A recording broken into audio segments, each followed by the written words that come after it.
हमारे चैनल को सब्सक्राइब करने के लिए लाल बटन को दबाएं और नए नए गानों को सबसे पहले सुनने के लिए घंटी को दबाएं। DJ Suman Malangiya.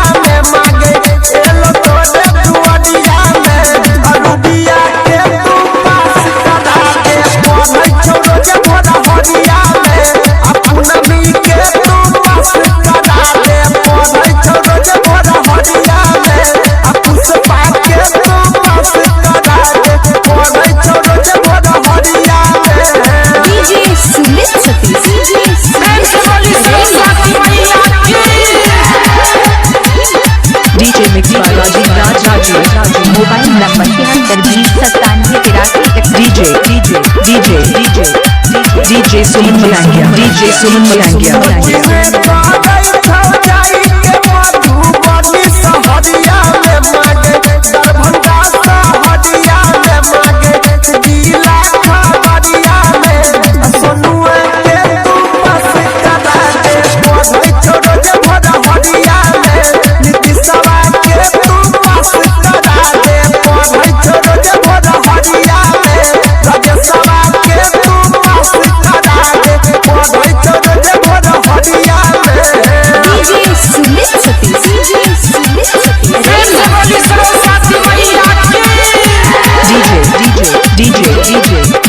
DJ Suman Malangiya. DJ Suman Malangia.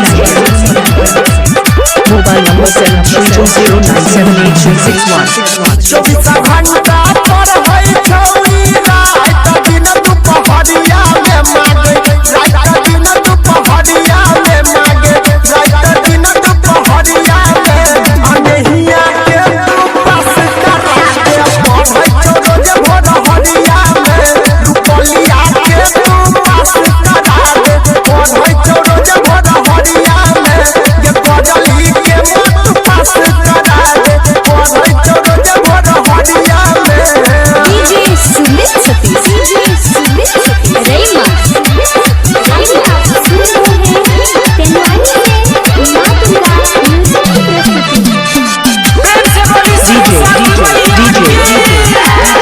सुमन मलंगिया। डीजे सुमन मलंगिया।